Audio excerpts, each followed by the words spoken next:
ओम शांति। आज आप सभी का स्वागत है इस सत्र में जिसका टॉपिक है चूज़ फ्रीडम। आज हम स्वतंत्रता दिवस के उपलक्ष्य में ये कार्यक्रम कर रहे हैं और जैसा कि टॉपिक है चूज़ फ्रीडम, तो पहले ये प्रश्न उठता है कि फ्रीडम की इतनी वैल्यू क्यों है। जैसे हम लोग सुनते हैं कि इंडिपेंडेंस की इतनी स्ट्रगल हुई और फिर हम लोग उस फ्रीडम को आज तक सेलिब्रेट करते हैं कि इस दिन हमें स्वतंत्रता मिले। तो फ्रीडम इम्पॉर्टेंट है, हम जानते हैं, समझते हैं, सराहते हैं, लेकिन फ्रीडम में ऐसा क्या है, इतना क्या इम्पोर्टेंट है या इतना क्या वैल्यूबल है फ्रीडम में। What is so valuable about the quality of freedom that we all want it. क्यों फ्रीडम इम्पोर्टेंट है, कोई आप में से बताना चाहेंगे? सभी यंग माइंड्स बैठे हैं, कोई भी अगर बताना चाहेंगे कि why do we value freedom so much. Freedom इतना वैल्यूबल है कि हमने अपना खुद का कुछ भी काम बिना किसी का परमिशन में नहीं कर सकते, किसका कंट्रोल में कर रहे हैं। लेकिन freedom expression of your person also, your words also, you can express yourself also freely. Yes. तो जैसे कि भाई ने कहा फ्रीडम गिव्स यू चॉइस, है ना। So I was very confused about कि दो टॉपिक मेरे मन में आज थे, freedom and choice and choose freedom. So these are the two things I was thinking about yesterday when I named the topic. And freedom and choice are connected, and then you have to choose to be free. Both of the things are true. तो आज हम पहले freedom और choice की बात करेंगे कि freedom हमें चॉइस देती है, जो चॉइस हमें बॉन्डेज में अवेलेबल नहीं होती, बंधन में अवेलेबल नहीं होती. अब आप देखो कि मनुष्य पॉलिटिकल फ्रीडम को सेलिब्रेट करता है ना, इकोनॉमिक फ्रीडम को हम सेलिब्रेट करते हैं, लेकिन क्या हम सचमुच, अगर मैं आज आपको पूछूं कि do we have enough choice as we would like to have, क्योंकि आज भी जब हम रोज़मर्रा की कॉन्वर्सेशन में बैठते हैं, इसी ड्राइंग रूम में मैं जब भी बैठकर किसी से बात करती हूँ तो they always talk about how much bondage they are in, what is the limitation to the choices they have. You are always talking about that, है ना. तो हम हमेशा फील करते हैं कि हमारे पास चॉइस नहीं है.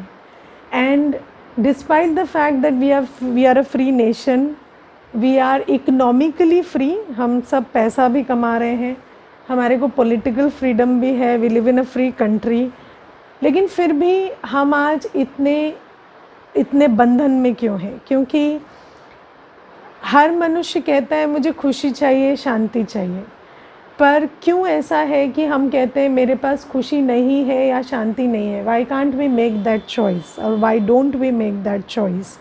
And then usually what people say is we don't have a choice, है ना. सो today we will talk, as you know, this is a spiritual session, and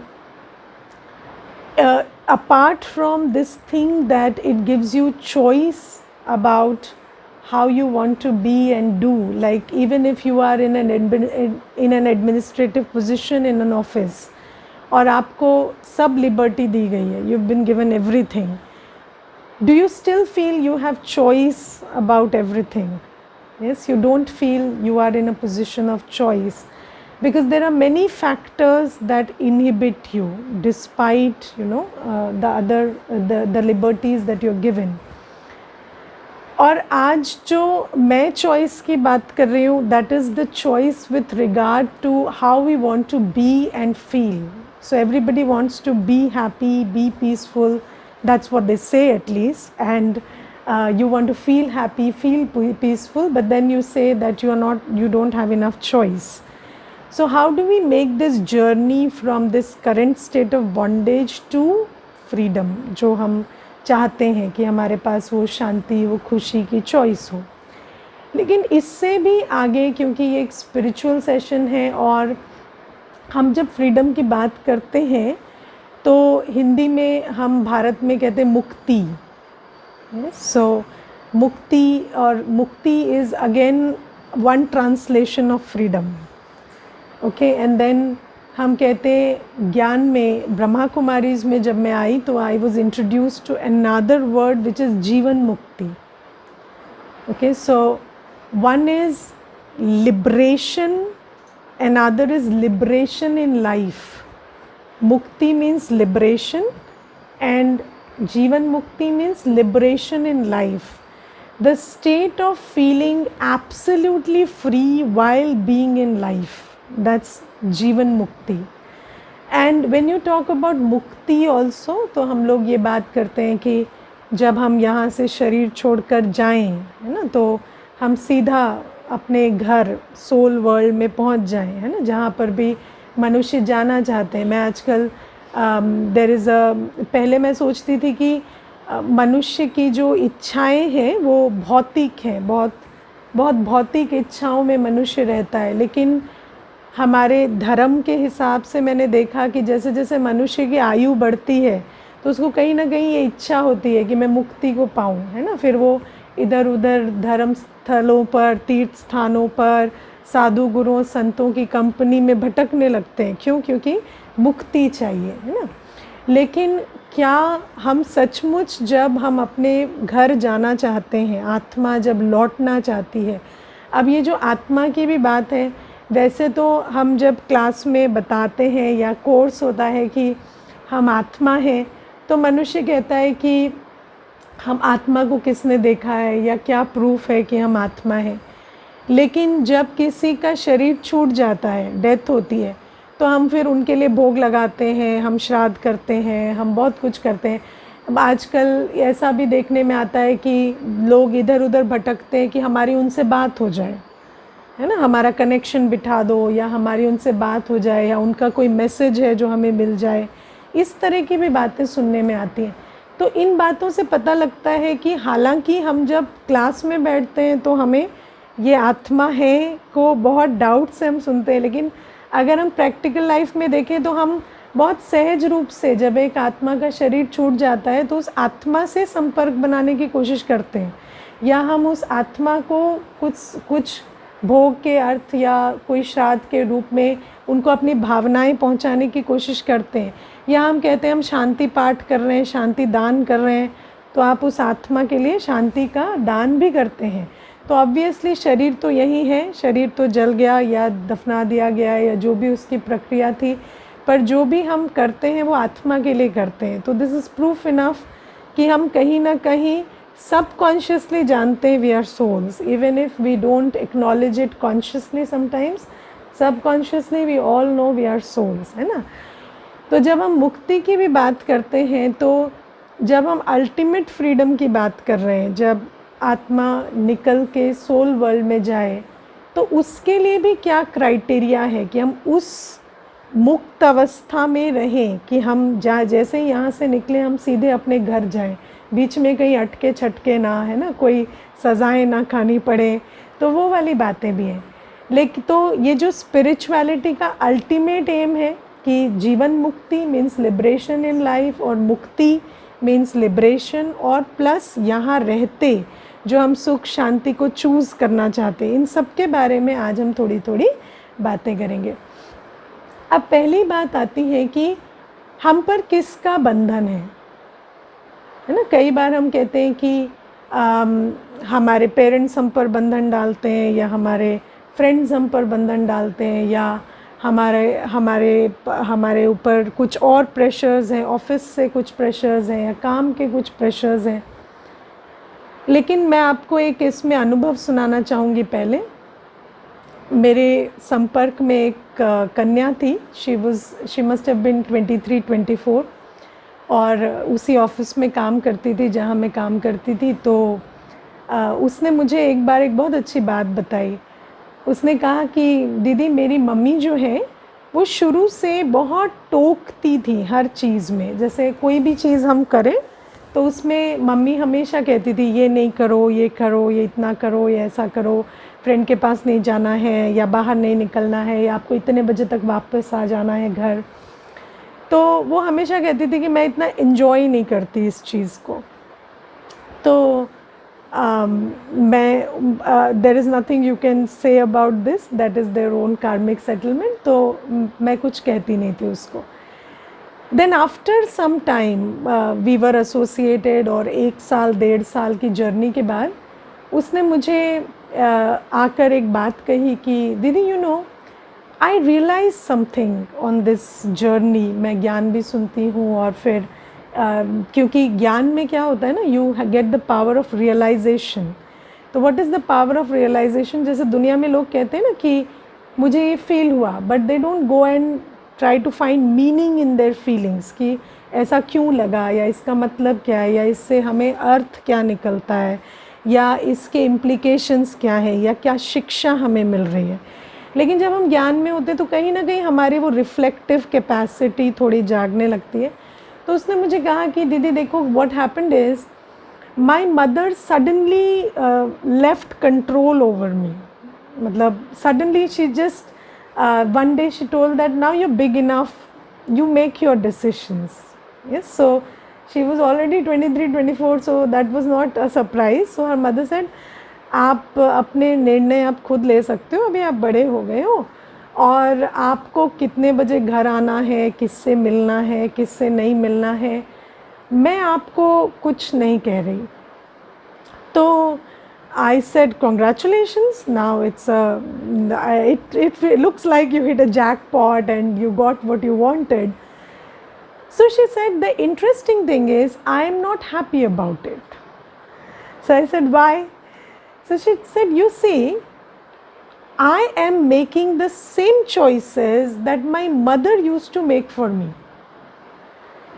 सो जो मेरी मम्मी मुझे कहती थी कि आप 7 बजे के बाद बाहर नहीं रह सकते, आपको 7 बजे घर आ जाना है, मैं जब बाहर रहती हूँ तो मुझे अब, क्योंकि वो फ़ोन नहीं कर रही हैं और बुला नहीं रही हैं, मुझे अपने आप ऐसा लगता है कि मुझे 7 बजे घर चले जाना है, और मुझे ऐसा लगता है कि मैं ये चीज़ ऐसे करना चाहती हूँ। और and it is almost every time like my mother used to tell me. तो आई एम वेरी कन्फ्यूज्ड कि all this time I thought I am listening to my mother, and now I am not listening to my mother, so who am I listening to? Okay, and who is it that's guiding me? So this is an incident which is shared, and इसमें हम जो बात समझते हैं वो ये कि हम हमेशा सोचते हैं कि हम पर बंधन दूसरों का है, लेकिन अगर आप अपने जीवन को बहुत ध्यान से देखेंगे, आप कभी भी किसी के कहने से कुछ नहीं करते हैं, आप वही करते हैं जो आपको ठीक लगता है। हाँ, कभी कभी वो ट्रिगर किसी के कहने से होता है, लेकिन आप करते वही हैं जो आपको ठीक लगता है ना। तो हम अपने बंधन में हैं, इसीलिए जब हम स्वतंत्रता की भी बात करते हैं तो उसमें स्व शब्द आता है। जब हम इंग्लिश में कहते हैं इंडिपेंडेंस, लेकिन हम हिंदी में कहते हैं स्वाधीनता। आप स्व के अधीन हैं, आप किसी के अधीन नहीं हैं, आप स्व के अधीन हैं। और अगर हमें इंडिपेंडेंट होना है तो हमें उस स्व को पहचानना होगा और उसकी अधीनता से निकलना होगा। दैट्स द टास्क, क्योंकि हम पर बंधन ये स्व का है। और ये जो स्व है, इसमें क्या बातें हैं जो आज हमें बंधन में डालती हैं? तो परमात्मा का ज्ञान, आज हम जो भी इस क्लास में सुन रहे हैं वो परमपिता परमात्मा के द्वारा दिया गया सत्य ज्ञान है। तो उस लाइट में हम 4 बातें समझेंगे जिसके हम अधीन हैं। पहली चीज़ है देह भान, है ना, देह भान। दूसरी चीज़ है देह अभिमान, ओके। तीसरी चीज़ है देह के संबंध, और चौथी चीज़ है हमारे स्वभाव संस्कार। तो ये हमारे 4 बंधन हैं। देह भान, देह अभिमान, देह के संबंध और स्वभाव संस्कार। और अगर आज हम खुश और शांत नहीं हैं तो इन्हीं 4 बातों के हम अधीन हैं, इसीलिए हम सुखी और शांत नहीं। तो आज हम एक एक करके इन चीज़ों को समझेंगे। What is देह भान? देह भान is the consciousness that you are a body. Okay, so देह भान means the consciousness that you are a body. वो चेतना जो आपको ये बिलीव कराती है you are a body. Now the question is, are you a body or are you not a body?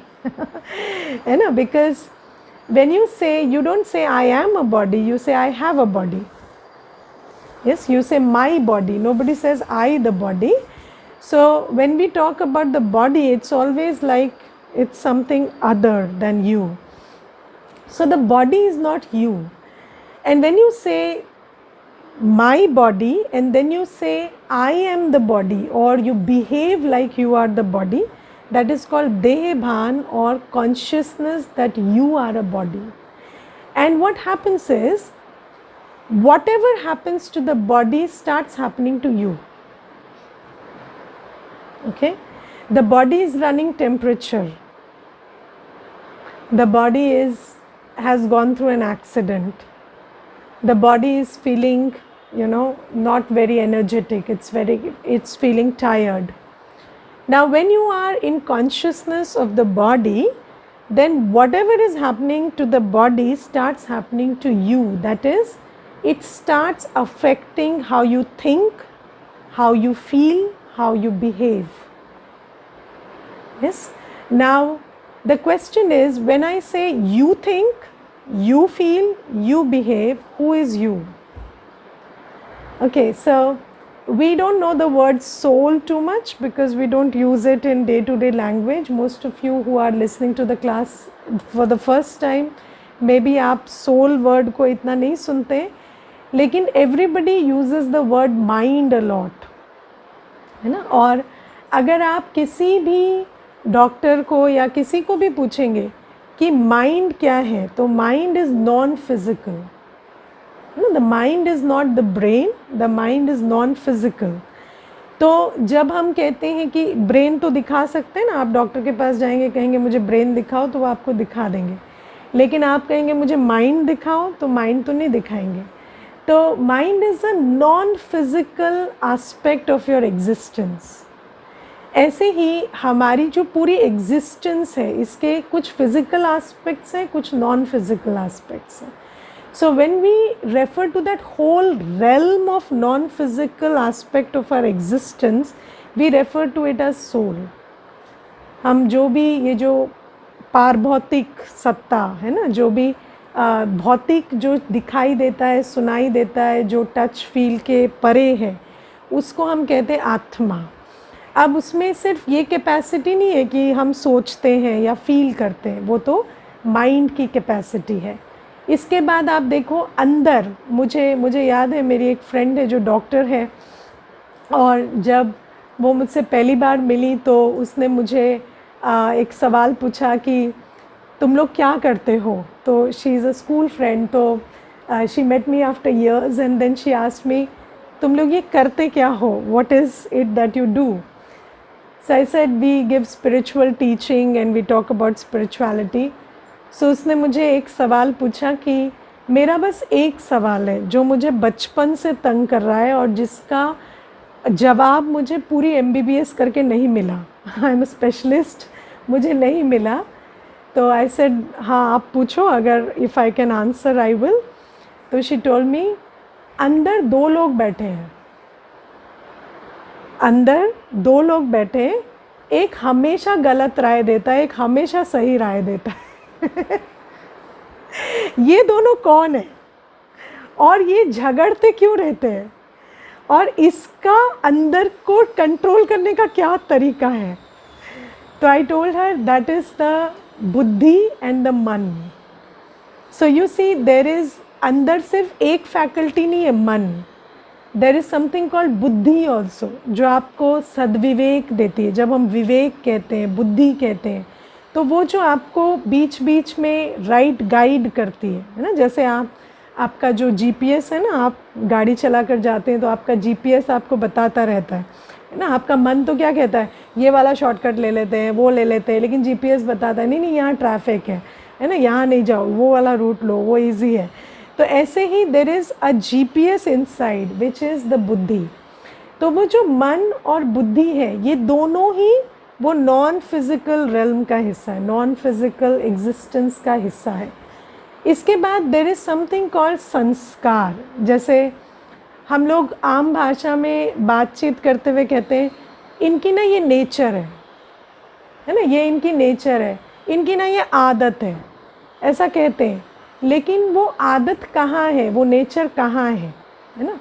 और क्या कोई भी ऐसा ऑपरेशन या टेस्ट है जो फिज़िकली आपको स्कैन कर कर आपकी नेचर बता दे है ना। अगर ऐसा होता तो हम सब शादियां करने से पहले जाते और वो नेचर का टेस्ट करके और संस्कारों को जानकर शादियां करते हैं ना।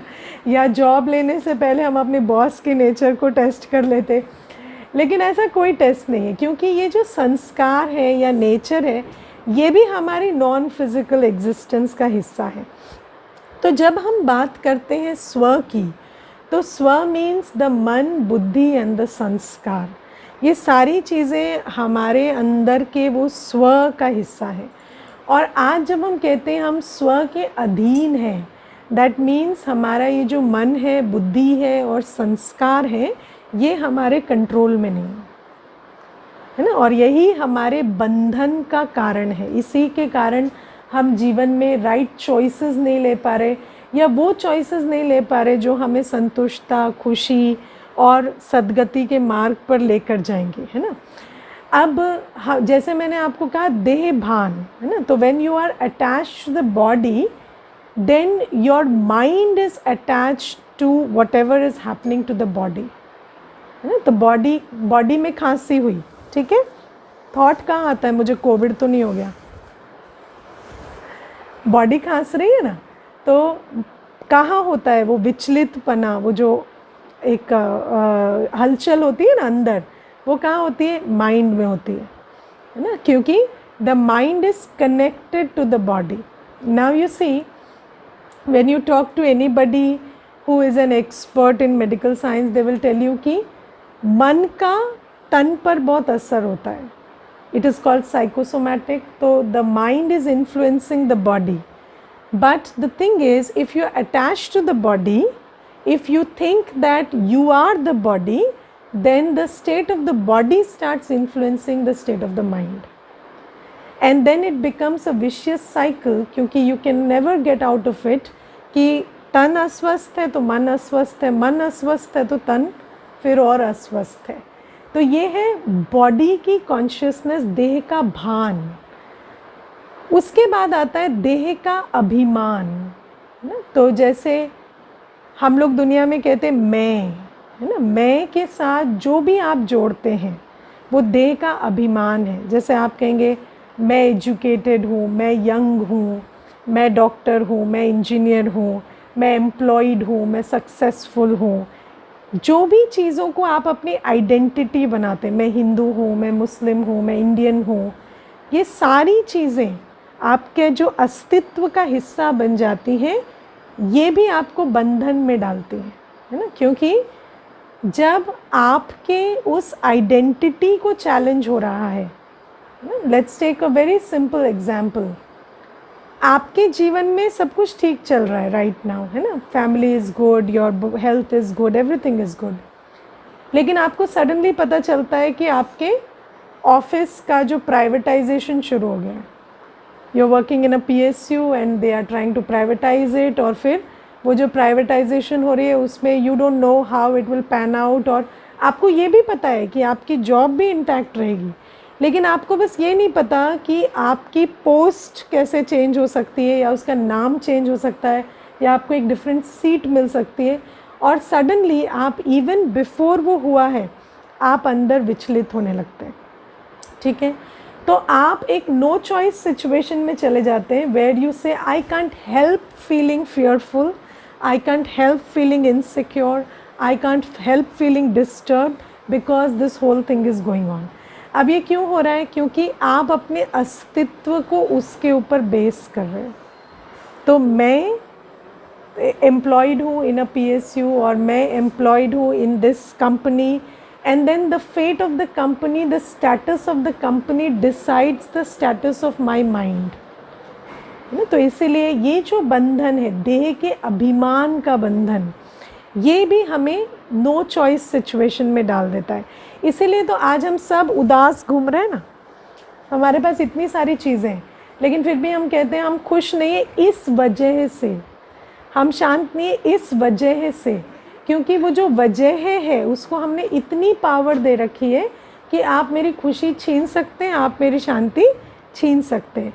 और वो क्यों हो रहा है? क्योंकि हम उसकी कॉन्शियसनेस में रह रहे हैं। Then the third thing is देह के संबंध का बंधन, है ना। मेरे घर में कोई बीमार है, मेरे किसी रिलेशनशिप में कोई बीमार है, कोई जिनको हम जानते हैं उनकी तबीयत ठीक नहीं है, या वो एक समय से गुज़र रहे हैं जहाँ पर उनको कोई आर्थिक समस्या है या उनका कोई कोर्ट केस चल रहा है, and then you say I can't be in peace because they are unhappy. So your happiness, your state of mind is again dependent on their state of mind, and then also you feel like it is your morality kicks in and you say that you cannot afford to be peaceful when he is peaceless or she is peaceless. तो ये जो morality है हमारी कि जब हम किसी relationship में हैं तो उनका state of mind हमारा state of mind होता ही नहीं है, होना चाहिए भी, है ना. Do you think like that कि उनका स्टेट ऑफ माइंड हमारा स्टेट ऑफ माइंड होना चाहिए? We have been trained into that. तो ये तीसरा एस्पेक्ट है. चौथा एस्पेक्ट है संबंध के बंधन के साथ साथ हम अपने काम के साथ भी बंधे हुए हैं ना, क्योंकि रोल कॉन्शियसनेस जो है वो भी हमारे साथ चलती रहती है. तो ये जो देह का बंधन, देह का भान, देह का अभिमान, संबंध का बंधन और हमारी जो कॉन्टेक्स्ट है आसपास, हमारे पास कितना पैसा है या हमारी जो रोल्स रिस्पॉन्सिबिलिटीज़ हैं उनका जो स्टेटस है उसके भी हम बंधन में रहते हैं. अब जब हम इन सारे बंधनों के बीच रह रहे हैं तो हम ऐसा अमूमन भाषा में कहने लगते हैं कि इन सब बंधनों के साथ मैं सुखी और शांत नहीं हो सकता.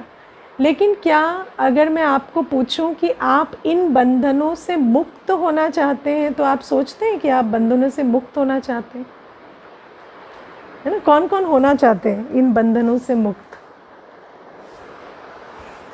देह का बंधन, देह के अभिमान का बंधन, है ना, या देह के संबंध का बंधन. इन बंधनों को ना हम समझते हैं और ना हम इनसे मुक्त होना चाहते हैं, क्योंकि हम ऐसा सोचते हैं कि ये हमारे अस्तित्व का हिस्सा है. और अगर ये हमारा अस्तित्व नहीं है तो फिर अस्तित्व है क्या? अगर मैं शरीर नहीं हूँ, अगर मैं वो जॉब नहीं हूँ, अगर मैं इंजीनियर डॉक्टर नहीं हूँ, अगर मैं माता पिता बच्चा नहीं हूँ, तो मैं कौन हूँ? तो परमात्मा हमें एक बहुत सुंदर बात यहाँ पर बताते हैं. अगर तुम्हें सर्व बंधनों से मुक्त होना है तो तुम मेरे बंधन में आ जाओ. अगर तुम्हें सर्व बंधनों से मुक्त होना है तो तुम मेरे बंधन में बंध जाओ. ठीक है.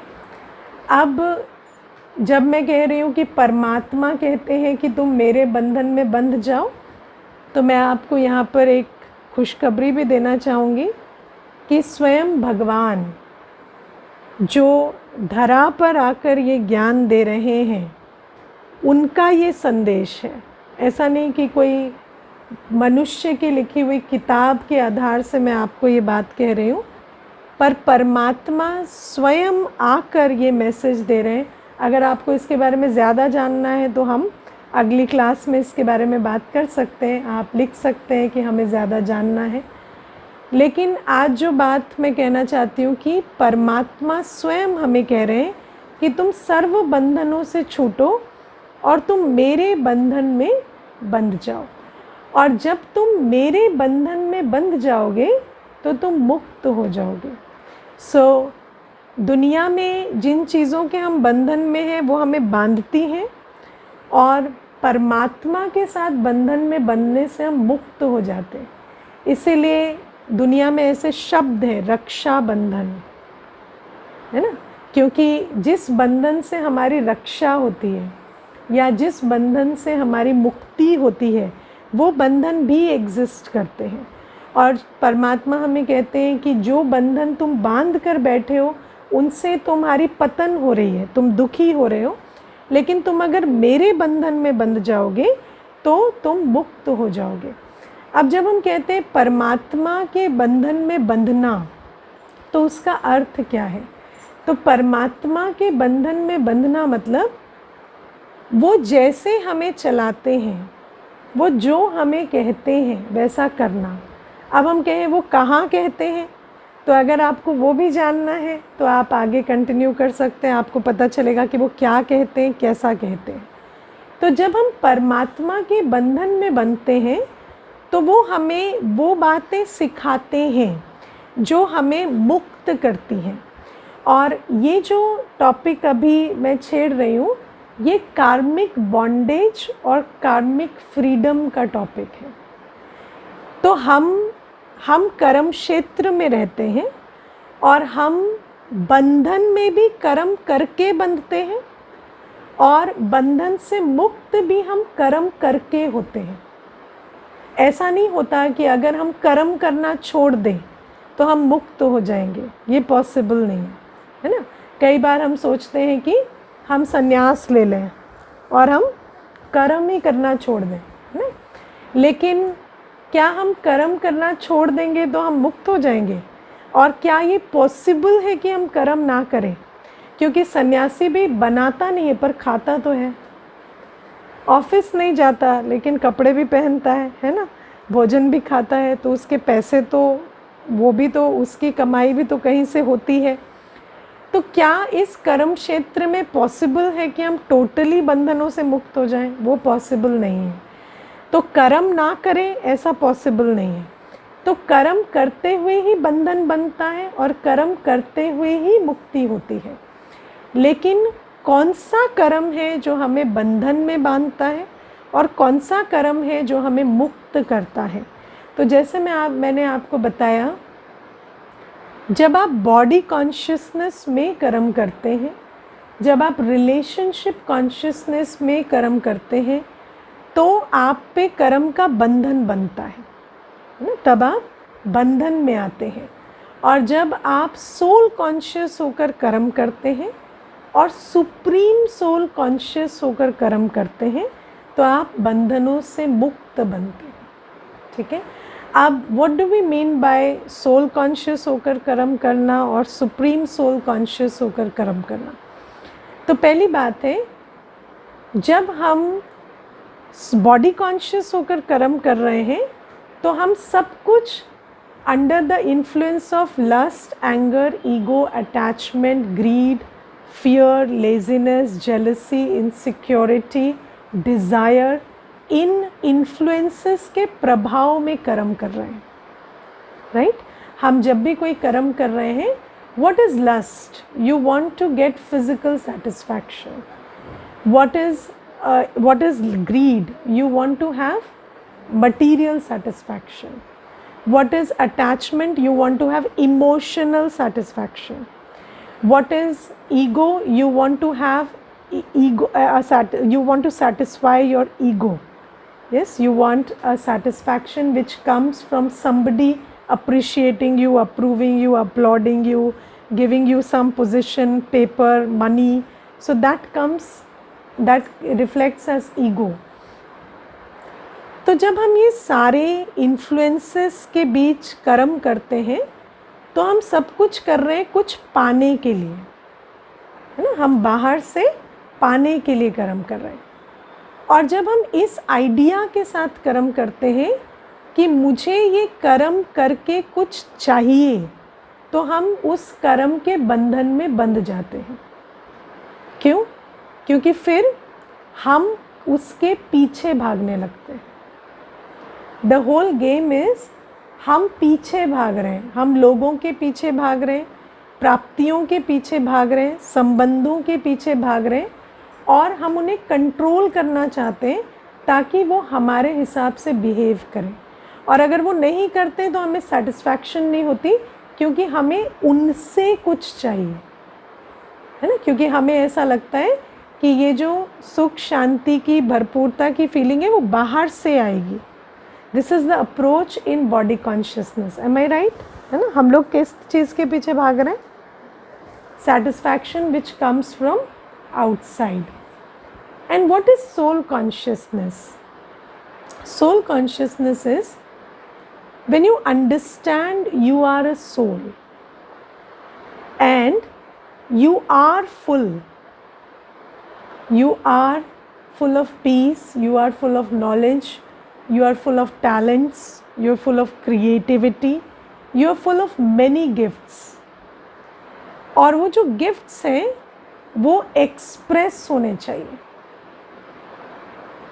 So you are not doing something to get something, you are doing something because it is an expression of who you are. That is the soul conscious approach. और जब आप soul conscious approach में कर्म करते हैं तो आप कुछ पाने की इच्छा से कर्म नहीं कर रहे, आप कर्म कर रहे हैं क्योंकि वो आपको naturally it comes to you to do good karma. Yes. Now just imagine आपके पास एक body है, right? Do you have the choice to not get up in the morning and just lie sleeping? Do you know of anybody who is in a situation where they cannot get up from the bed? And do you know that they develop bed sores? और bed पे पड़े पड़े उनकी life miserable हो जाती है ना। तो हमारे पास जब एक शरीर है तो हमें बिस्तर से उठना पड़ेगा, हम उस शरीर को बिस्तर पे लिटा के नहीं रख सकते। और जब हम उठते हैं तो हम ये ना कहें हम इसके लिए उठते हैं,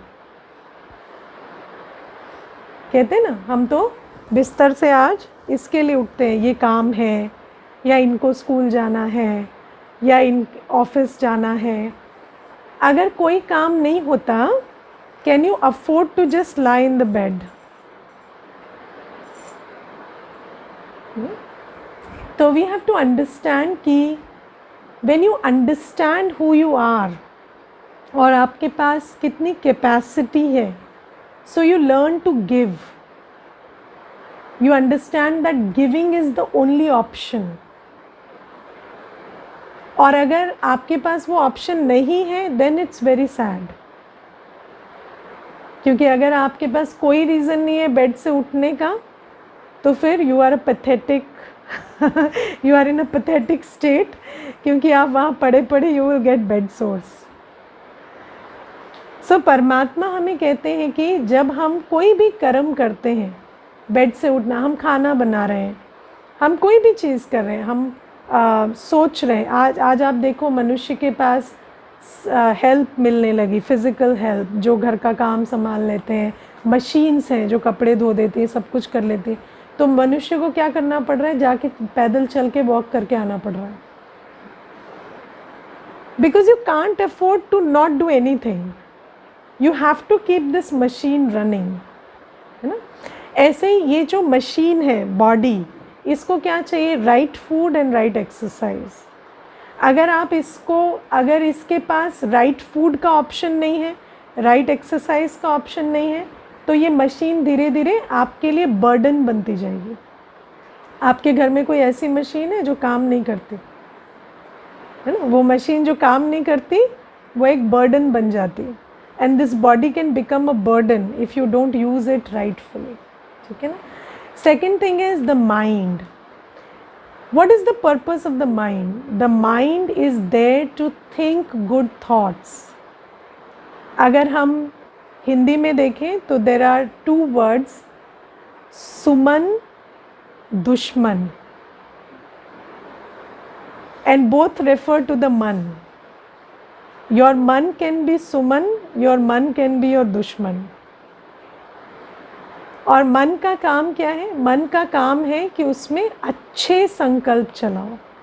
मन सोचता है, मन थॉट क्रिएट करता है।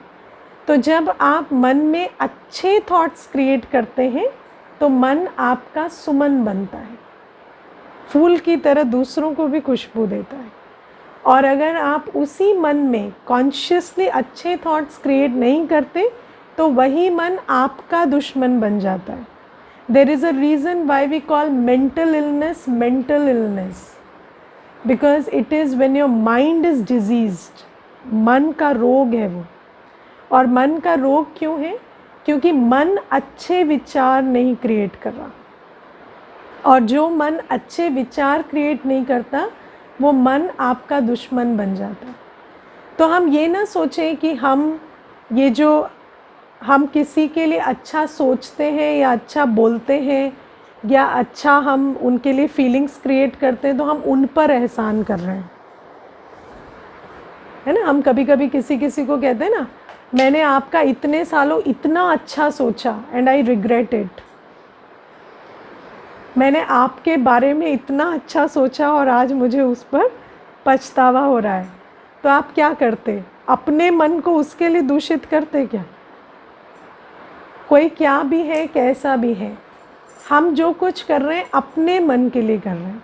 मेरा मन सुमन रहे, मेरा मन मेरा दुश्मन ना बने, इसके लिए मुझे सबके लिए अच्छा सोचना है, सबके प्रति अच्छा सोचना है। क्योंकि अगर हम किसी के प्रति भी बुरा सोचेंगे तो कहाँ सोचेंगे? अपने मन में सोचेंगे।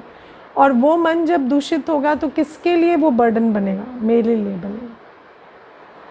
तो हमारे पास एक मन है, हमारे पास एक बॉडी है, हम कर्म क्षेत्र में जब हम सोल कॉन्शियस हैं तो हमें समझ में आता है हम कुछ भी किसी और के लिए नहीं कर रहे हैं। हम अपने मन के लिए अच्छे संकल्प चला रहे हैं, हम अपने शरीर को एक्टिव रखने के लिए काम कर रहे हैं। हमारे पास एक बुद्धि है, हर व्यक्ति के पास बुद्धि है। बुद्धि जो क्रिएट करती है, बुद्धि जो क्रिएटिव होती है, रचनात्मक होती है। आपके पास टैलेंट्स है, विशेषताएं हैं, है ना। आपके पास कुछ निर्माण करने की शक्ति है, हर एक के पास है ना। आप लोग सब क्रिएटिव है ना, यहाँ पर जो भी बैठे हैं, ठीक है ना।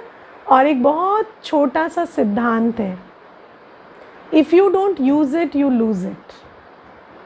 अगर आपके पास किसी भी चीज़ की बुद्धि है, अगर आपके पास खाना बनाने की बुद्धि है, अगर आपके पास सफाई करने की बुद्धि है, अगर आपके पास किसी को हेल्प करने की, किसी भी क्रिएटिव स्किल को यूज़ कर कुछ क्रिएट करने की बुद्धि है, और अगर आप उसको यूज़ नहीं कर रहे तो क्या होगा?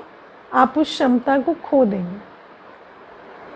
इसीलिए जहाँ भी आप काम करते हैं, जिस भी सेटिंग में आप रहते हैं, आपको जो अपॉर्चुनिटीज़ मिल रही हैं अपनी क्रिएटिविटी को यूज़ करने की, उनको आप थैंक यू कहो, एहसान नहीं दिखाओ, है ना। कई बार किसी के अंदर बहुत अच्छी लैंग्वेज की कैपेसिटी होती है, but if you don't talk, if you don't do some writing work, it goes away, चली जाएगी वो शक्ति। तो अगर आपका ऑफिस आपकी क्रिएटिविटी को यूज़ कर रहा है तो be thankful for them. Don't say you are exploiting me ना, because it's an opportunity, it's a platform जहाँ आप अपनी क्रिएटिविटी को, अपनी बुद्धि को, अपनी कला को यूज़ कर कुछ निर्माण कर पा रहे हैं। तो जब हम सोल कॉन्शियस होते हैं हमें समझ आता है कि हम जो कुछ करते हैं अपने लिए करते हैं, शरीर के लिए नहीं, संबंध के लिए नहीं, किसी और के लिए नहीं। हम जो कुछ भी कर रहे हैं वो हम अपने लिए कर रहे हैं। और चौथी बात है संस्कार। जैसे मैंने आपको कहा हैबिट्स, तो हैबिट्स कैसे बनती है उसका फॉर्मूला आज हम सीखेंगे। जो कर्म हम बार बार करते हैं वो संस्कार बन जाता है। आप कोई चीज़ बार बार सोचेंगे, कोई काम बार बार करेंगे। अभी कोविड के टाइम पे जब लॉकडाउन्स हुए, आप लोगों के कितने सारे नए संस्कार बने,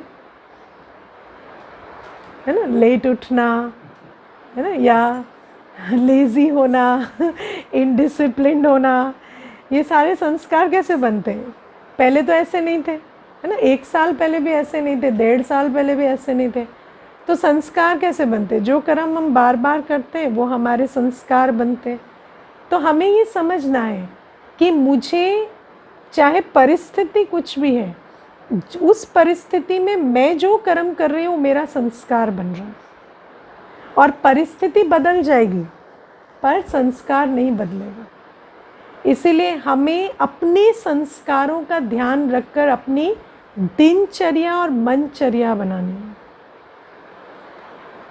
दिनचर्या और मनचर्या, हम दिन भर में क्या क्या करें। टाइम एंड थॉट 2 एसेट्स हैं मनुष्य के। अपने टाइम को कैसे यूज़ करें और अपने थॉट को कैसे यूज़ करें जो वो हमारे संस्कार ऐसे बनाए जो हमें सुख दें। अगर आप अपने टाइम को वेस्ट करते हैं और उस टाइम वेस्टेज के कारण जो संस्कार बन रहे हैं वो आपको कल दुख देंगे। अगर आप अपनी थॉट को नेगेटिवली चला रहे हैं तो उससे जो संस्कार बन रहे हैं वो कल आपको दुख देंगे। तो परमात्मा हमें यही सिखाते हैं कि तुम जब सोल कॉन्शियस हो, तुम्हें समझ आता है कि मेरा मन, मेरी बुद्धि, मेरा संस्कार ठीक रहे, मेरा शरीर ठीक रहे, उसके लिए हम जो भी करते हैं वो कर्म हम करते हैं और हम किसी और के लिए नहीं करते, कुछ पाने के लिए नहीं करते, है ना। मानो आपको कुछ भी नहीं मिल रहा, लेट्स से आपकी पेमेंट बंद हो गई, ठीक है, तो भी आपको कुछ तो करना पड़ेगा ना। अगर आप कुछ नहीं करेंगे तो वो जो पेमेंट जिस स्किल के कारण आ रही थी वो स्किल भी कल नहीं रहेगी। तो परमात्मा हमें कहते हैं don't mind what you are getting. It doesn't mean don't ask for it, you ask for it, but even if even if there is a situation where you are not getting what you asked for, you want appreciation but you are not getting it, do things anyway, because it is not appreciation that matters. What matters is आपका मन, बुद्धि और संस्कार कैसा रह रहा है।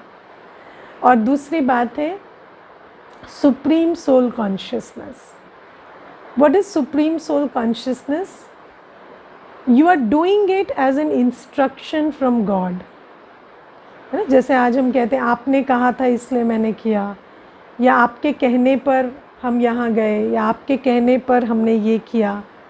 तो हम जिसके भी कहने पर करते हैं हम चाहते हैं वो अकाउंटेबिलिटी लें, जिम्मेवारी लें हमारी। लेकिन क्या इस दुनिया में कोई भी आपकी जिम्मेवारी ले सकता है? आपने जिनके कहने पर शादी की, क्या आज वो आपकी शादी की जिम्मेवारी लेते हैं?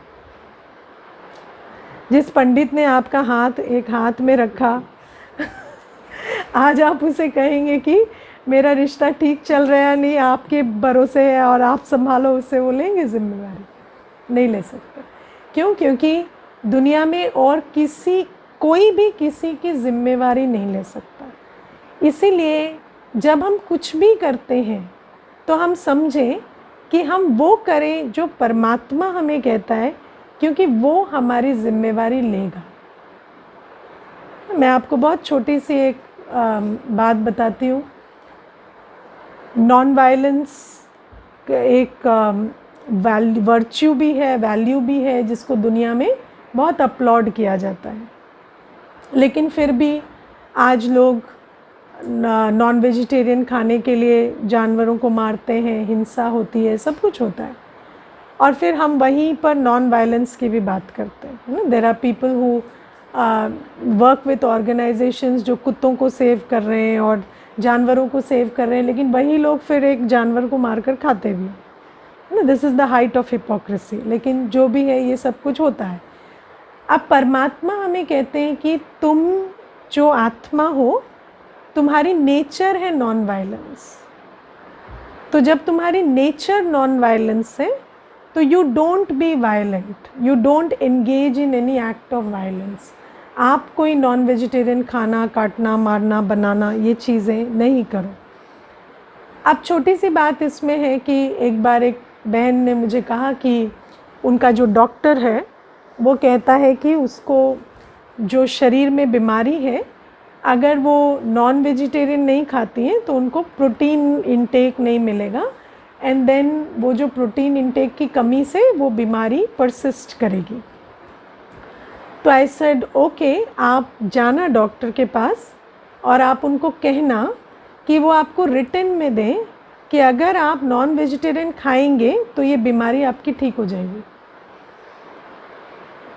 वो आपको लिख कर दें कि आप नॉन वेजिटेरियन खाएंगे तो ये बीमारी आपकी ठीक हो जाएगी। तो उन्होंने जाके डॉक्टर को कहा कि क्या आप लिख के देंगे? तो कहते नहीं, मैं तो कुछ भी गारंटी थोड़ी कर सकता हूँ, मैं तो बस कह सकता हूँ। तो फिर मैंने उनको कहा था कि आप उनको बताना, लेकिन भगवान ने कहा है अगर तुम अहिंसक बनोगे तो तुम दुखों से छूट जाओगे। तो अगर हम परमात्मा की मत पर चलेंगे, जो वो हमें कहता है, तो वो हमारी जिम्मेवारी लेता है।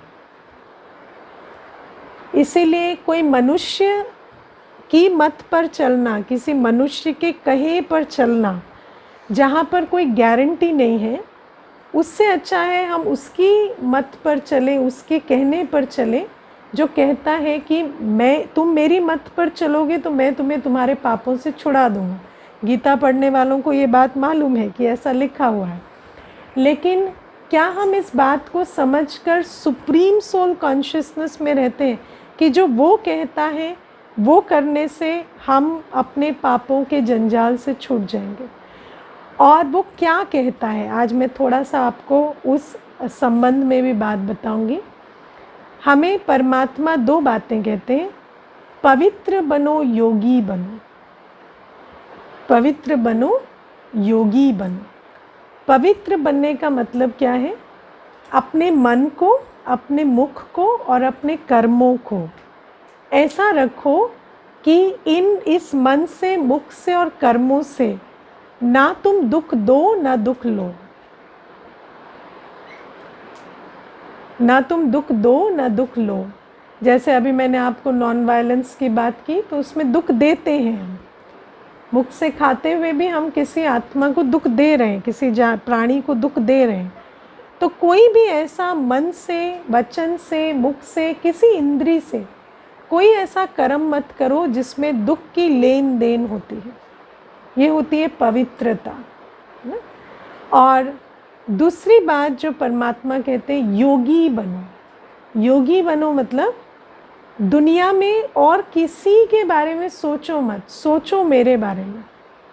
सबका करो, सोचो मेरा, है ना? क्योंकि दुनिया में हर कोई दुखी है, तो जिसके साथ हम, जिसके बारे में हम सोचते हैं, जिसके साथ हम योग लगाते हैं, उसकी क्वालिटी मेरी क्वालिटी बनती जाती है।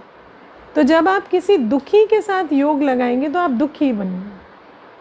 लेकिन परमात्मा कहते हैं तुम योग मुझसे लगाओ, हमेशा अपना मन जो है वो मुझसे जोड़ो, क्योंकि जब तुम अपना मन मुझसे जोड़ोगे तो मैं जो सुख का सागर हूँ, ज्ञान का सागर हूँ, वो तुम्हारे मन में शक्ति भरूँगा।